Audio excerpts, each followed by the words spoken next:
reports. Yeah, careful there.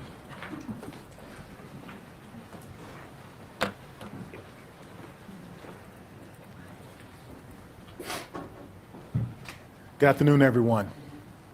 Good afternoon, everyone. Good afternoon. Thank you for coming. Thank you for being here today. We'll be providing an additional update as we have moved now into the investigation phase of this tragic incident. I'll be making some prepared remarks and we will not be taking questions.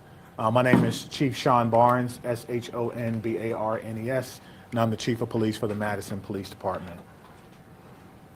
The past 24 hours have been a flurry of emotion, sadness, anger, disappointment, grief for the Madison community. We were brought together by a tragedy, and today 3 families woke up this morning to a world without a loved one. And that can never be outdone. In the midst of this tragedy, our community has come together in an incredible demonstration of support from Madison and indeed the state of Wisconsin and our nation. I cannot express enough gratitude to the many emergency response agencies who provided direct support to the Madison Police Department. We could not be standing here today without the men and women of law enforcement, specifically the Madison Fire Department, surrounding EMS agencies, Dane County Sheriff's Office, Monona PD, Oregon PD, the University of Wisconsin Police Department, the ATF, the FBI, Fitchburg Police Department, and Cottage Grove. A special thank you from me to all of these agencies. Thank you so much.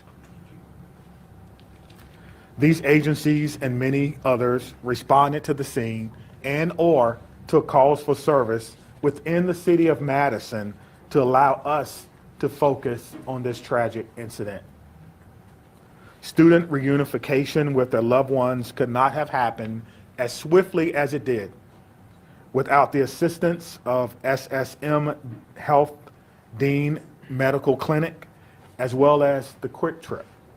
Additionally, many people worked well into the night and supported local restaurants and community who came together and provided food and other logistical support for our team. Yesterday, we came together as one team, as one Madison, as one country, and we should feel incredibly proud about our response.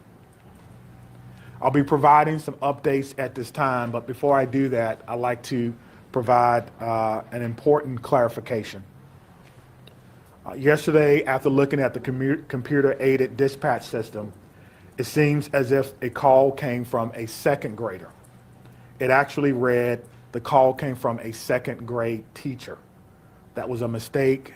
That's my responsibility, and I apologize, and I clarify that today. It did not come from a second grader. It read second grade teacher.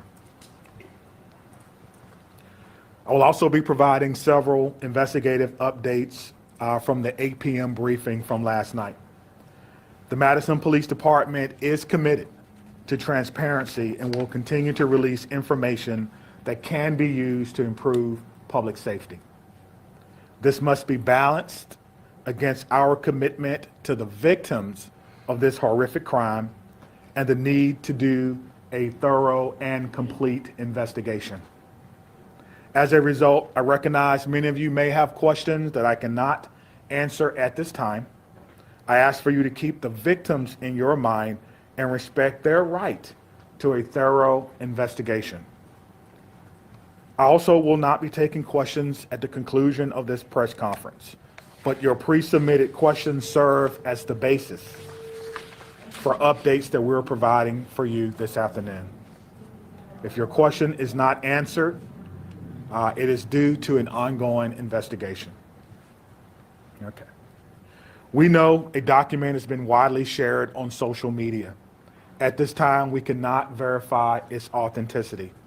We have detectives working today to determine where this document originated and who actually shared it online.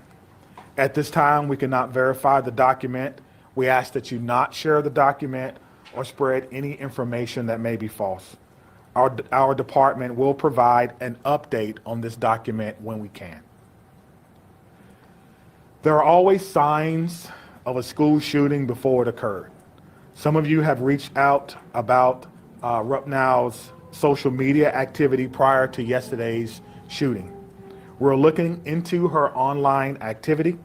We're asking anyone who knew her or who may have insights into her feelings leading up to yesterday to please contact the Madison Area Crime Stoppers. Again, anyone who may have known her or knew what she was feeling or going through at that time, please direct those inquiries to Madison Area Crime Stoppers. That number is 608-266-6014 or at P3 Tips. P3 Tips. We will not be releasing specifics about these social media accounts at this time. Identifying a motive is our top priority, but at this time, it appears that the motive was a combination of factors. Again, we cannot share that information at this time because we do not want to jeopardize the investigation and those who are currently cooperating with us. All patient status remain unchanged.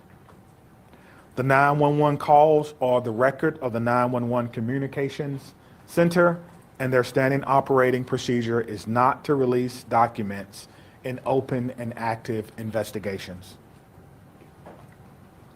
Again, we are working to authenticate the documents that you see online that some are referring to as a manifesto. And as soon as we do that, we will let you know.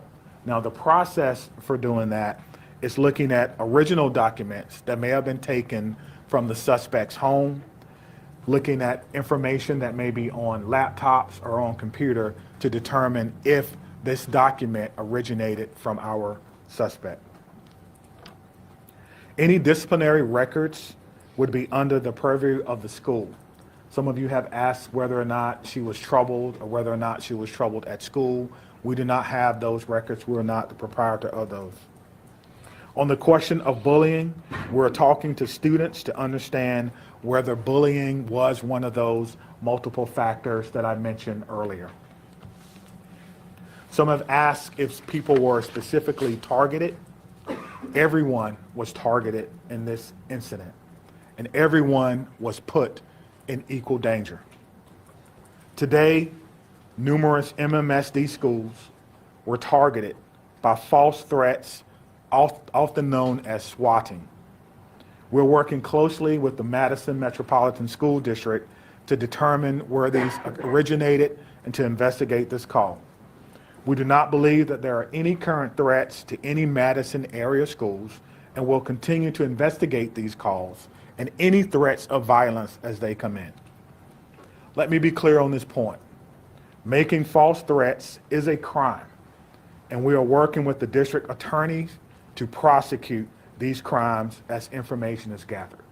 And if we have to do that, we certainly will. I encourage all parents, all family members to talk to your loved ones about this. We will determine where they originated. We'll use federal partners if we have to and levy those charges as well. As we continue to investigate what happened yesterday, we're keeping the victims and their families in the front of our minds. We want to thank the countless people and organizations who've reached out to support them, as well as the Dane County Victim Witness Unit and the Dane County Emergency Management, who provided direct support to the families. To the Abundant Life Christian Academy, this is a hurting and haunting situation, and the many survivors will need our continued support, and we pledge to give them that in the days, months, and even years ahead. As a community, we must not allow violence or any act of violence to define us. We refuse to allow hate or destruction to win in this city. But rather, we will honor our survivors, our victims, through love, support, and the Madison way. Please continue to take care of yourself and take care of each other. At this time, we have several officers who are working today who was working yesterday.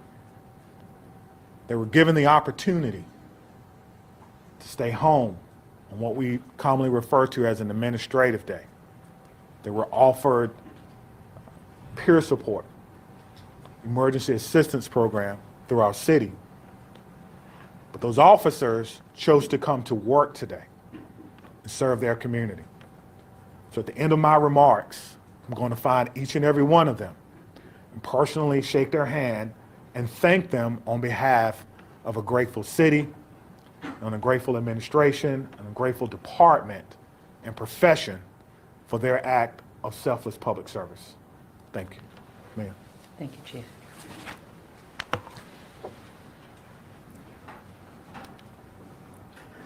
I want to start where the Chief ended, which is just asking everyone in this room and within the sound of my voice to take a minute.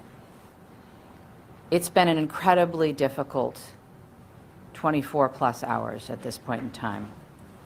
We're all human, including each and every one of you in the media who is covering this really tragic event. Please remember that you're human and take care of yourselves. We all need to do that. Drink water. Take a moment. Access whatever mental health resources you need. Because that's our job now, is to take care of ourselves so we can take care of each other and our community. Yesterday, the Madison community experienced a terrible and traumatic event.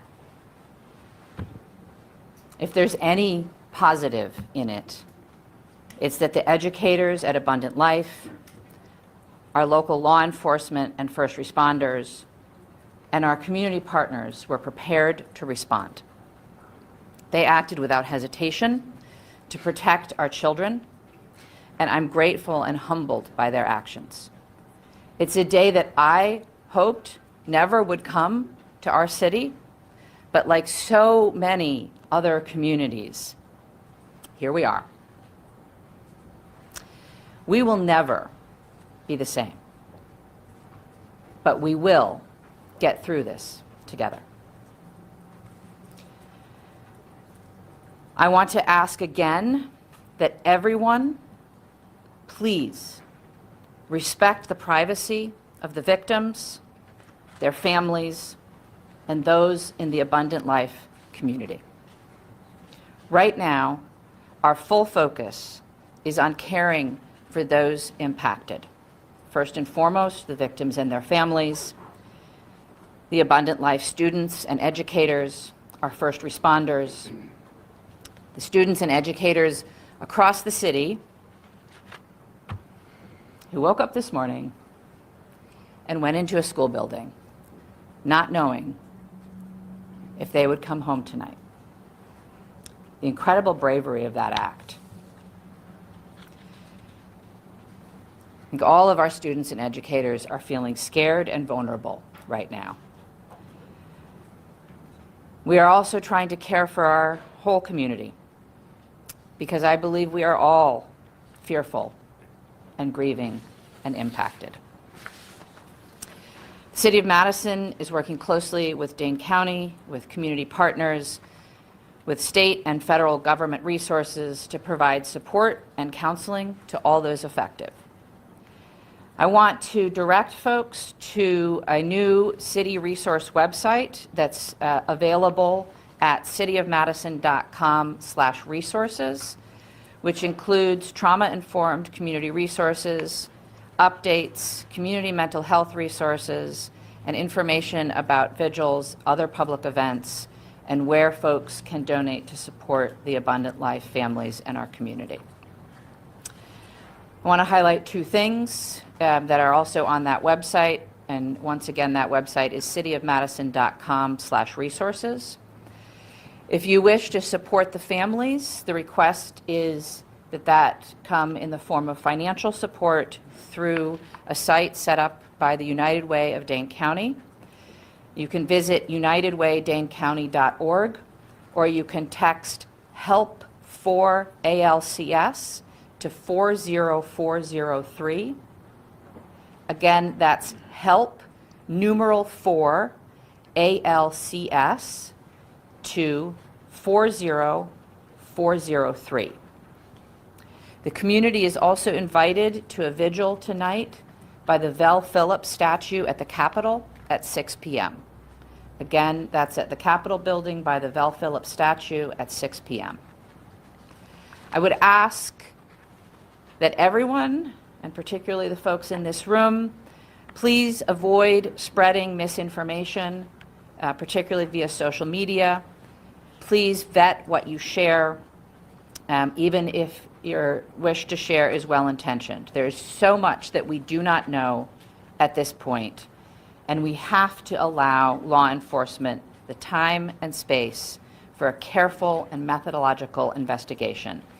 Let them do their jobs.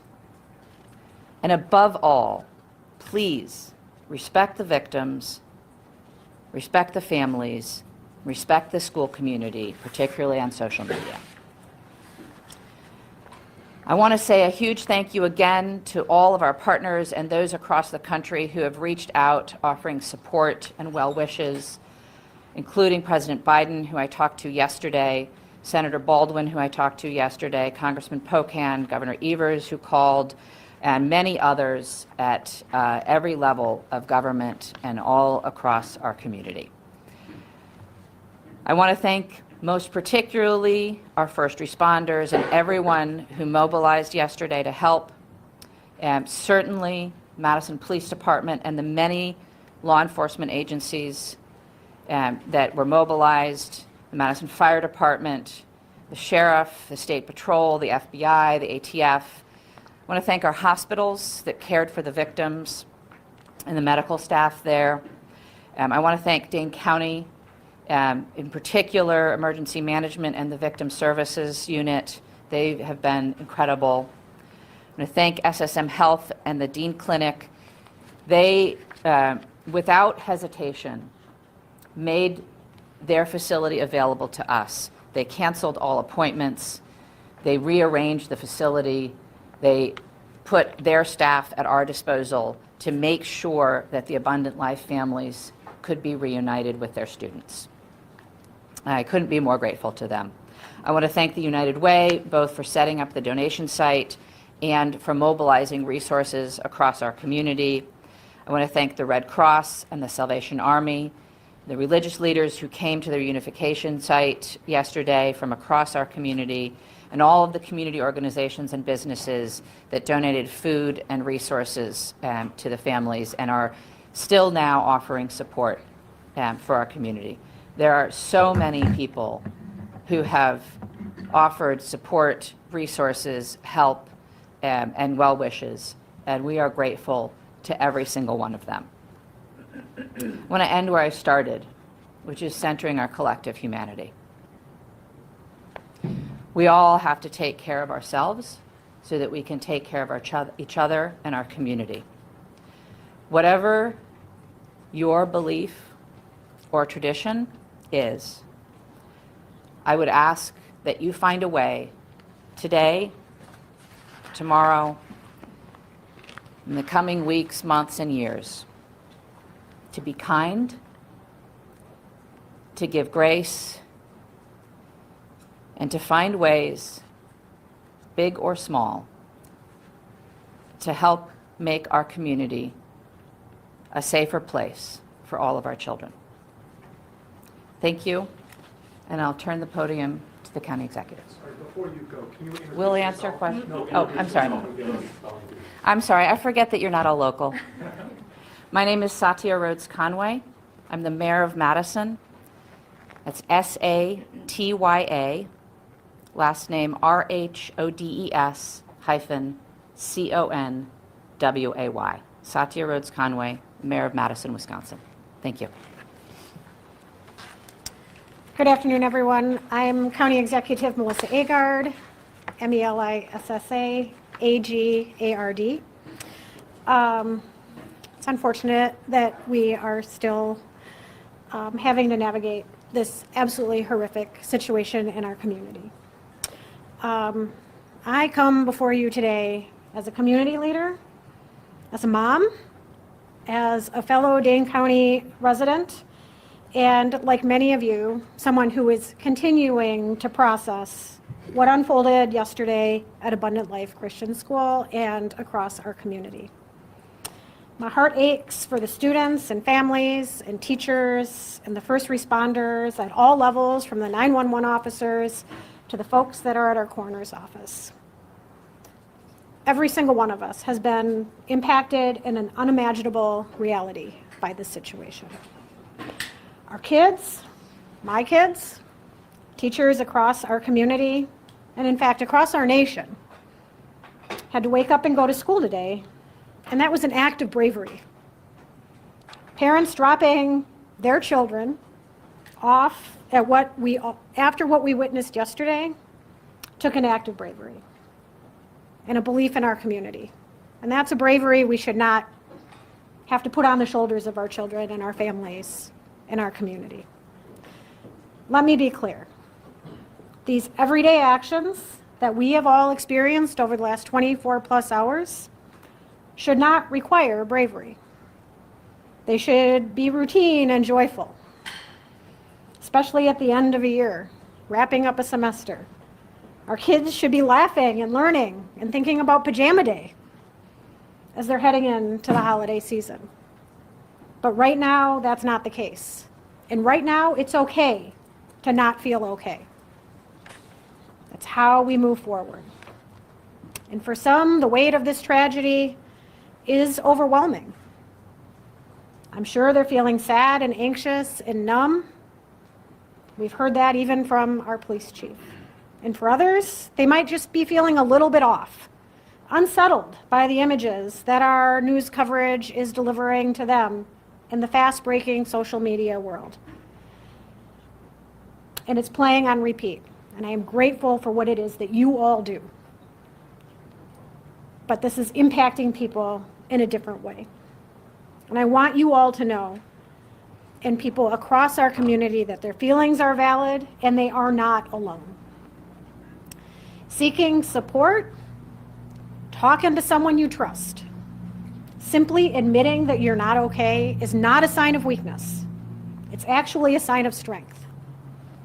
And whether you're feeling hopeless or scared or just not quite yourself, know that there are resources here in Dane County and in our community that will be here and continue to be here to support you in order to help people move forward through the healing process.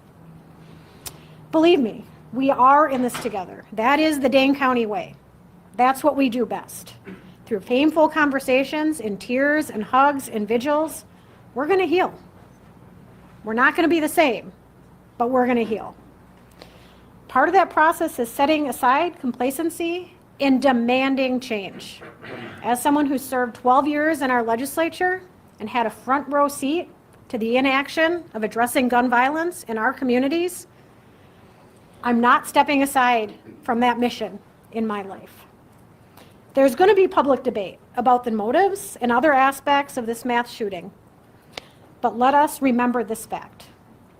Gun violence is the #1 killer of children in this country. That's a legacy we cannot accept. We cannot accept that.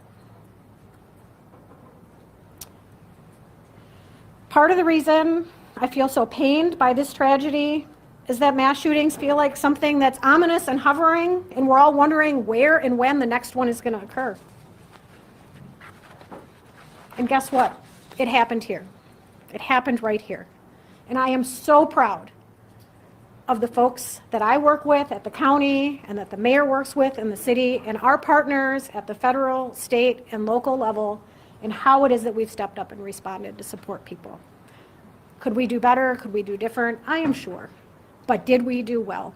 I am proud of the work that has been done in this community over the last 24 hours.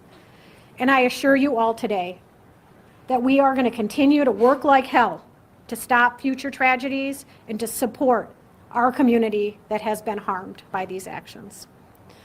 And for anyone that's out there listening, anywhere in this amazing world that we live, whether you're grieving or you're scared or you're angry or you're unsure or you're curious, take care of yourself, take care of the people who you love and whose lives you touch.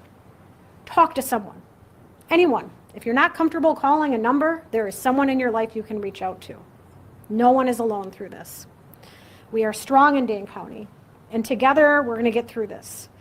And I know that there are questions that we all want answers to. And I am hopeful that we will have those answers sooner than longer.